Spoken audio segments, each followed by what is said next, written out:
Hello, everyone. Welcome to Otaku Talk. It's me, your boy, your host, OD, and we have an amazing chapter review this weekend.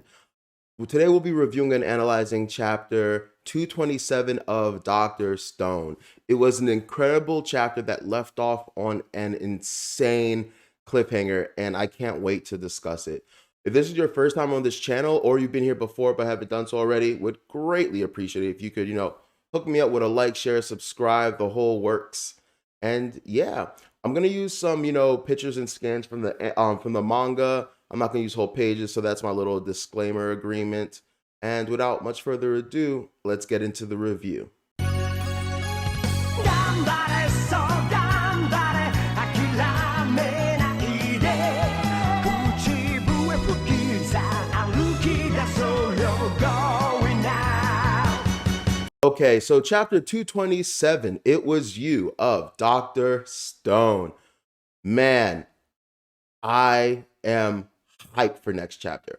All this chapter really did was get me hyped for next chapter, and I'm so furious because I'm like, are you kidding me with that? Like how it left off?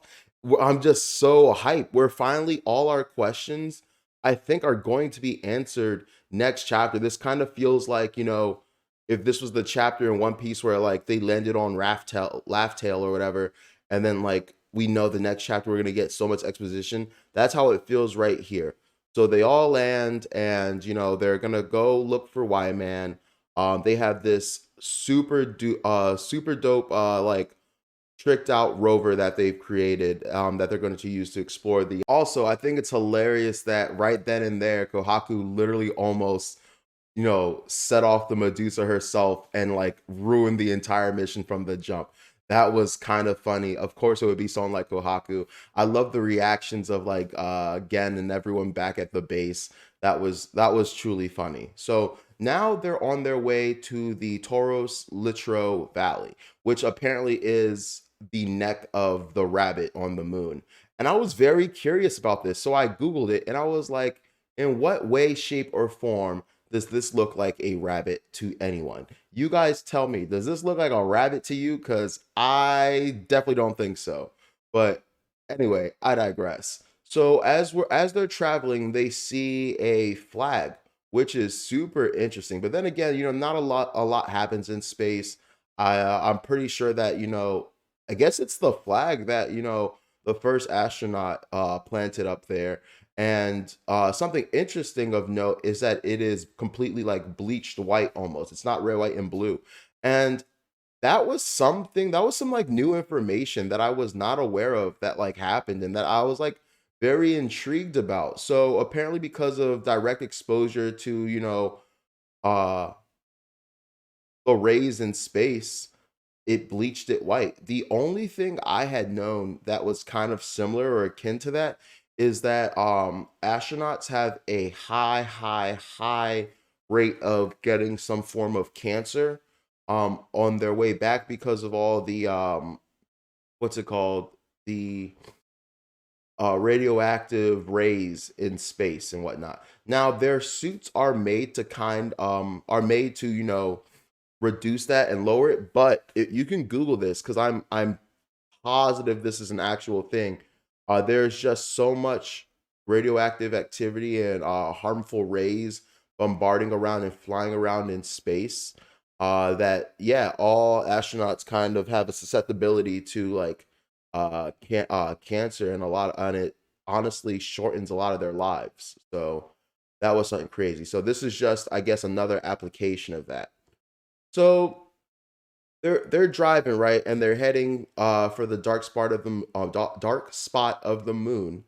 And Kohaku hears Senku, and Senku is basically tells her, "Hey, get the Medusa grenade ready." And while I'm reading this part, I'm confused. I'm like, "Whoa, did Senku see something? Is there an enemy? Like, is he prepping her? What's going on?" And so like Kohaku first says, "You don't normally say please." And that's when like my red flag went all the way up. I was like, huh, yeah, that's true. And so she was like, so you want me to, turn it on or whatever? And he confirms. He's like, yeah, indeed. And I'm like, okay, he sounds sketchy. He sounds weird. What is going on here? And before Kohaku has a chance to like do anything more, Stanley grabs her arm and is like, "What are you doing?" Senku hasn't said a word.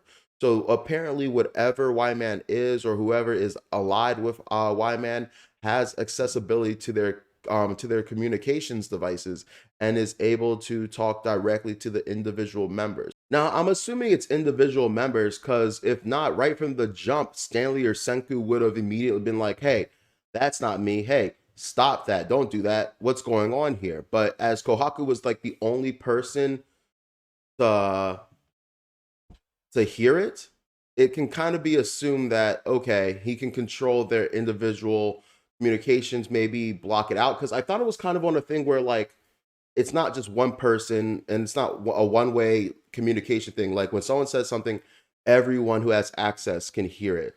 So I'm very curious about how he did that, but more so, I'm curious who it is, right? So luckily, because of the lack of gravity on the moon and Kohaku's strength, she is able to yeet that jaunt so far away from them and protect them, right? And also something interesting is I think that why we were shown that scene with the flags and being told that it was being bombarded by uh, what exactly was the wording that they used? Um, Cosmic rays, right? So because it was bombarded by cosmic rays, it turned it white. I'm wondering if the green light that we normally see from the Medusas, because of the exposure to whatever rays are in space, is what has caused that dark spot on the moon. And maybe this is ground zero for the creation of the Medusa or whatever happened. Maybe there's some kind of petrified force there that can somehow retain its sentience and still, transmit things, thoughts. I have no clue what is going on. The only clue I have as of this moment is it is someone or something that Senku recognizes. And we are left on this dramatic, dramatic cliffhanger. It's like, what is it? What could it possibly be? No, for the longest time, you guys have heard me be like, okay, Ukyu has been super sus. Ukyu has been sus. Ukyu has been sus. Ukyu has been sus. Ukyu, for those of you that might not remember, he's the dude that can like hear really, really, really well. And like so well that they were using his ears for like sonar at a certain point. So like it felt like him, but even he in a panel on this looked shocked and surprised, right?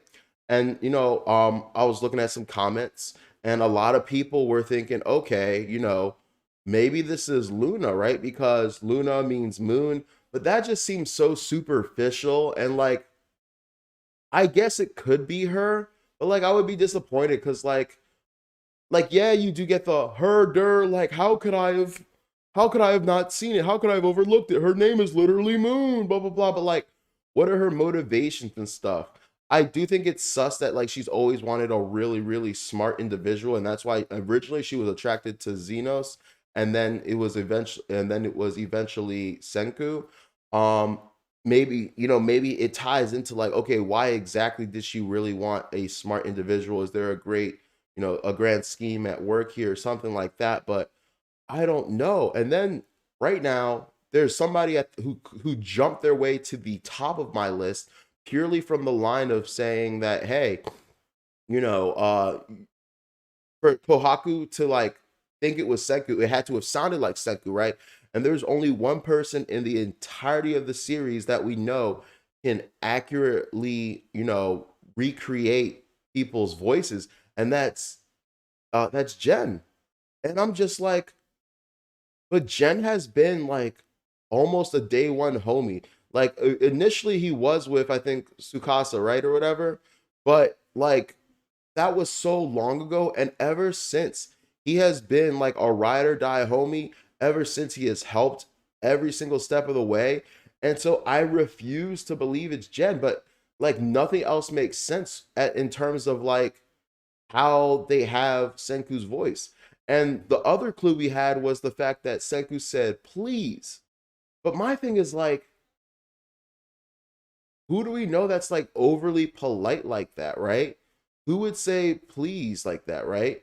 Um, I don't I don't know. Also, I feel like being the illusionist he is, if Jen was the traitor or whatever, he would be smart enough to know not to say please for Senku. Like if he's able to imitate him and his mannerisms and all that, he would know not to like do something that's uncharacteristic of Senku. So I don't know, guys. What are your guesses? What are your thoughts? What are your theories? Because as far as I'm concerned, we're being told two things. One, it's someone or something that we have had this entire time, and it is someone or something that either had access to Senku's voice to maybe do a recording, or just has been there long enough to know how Senku sounds. So I don't know. This was an incredible episode.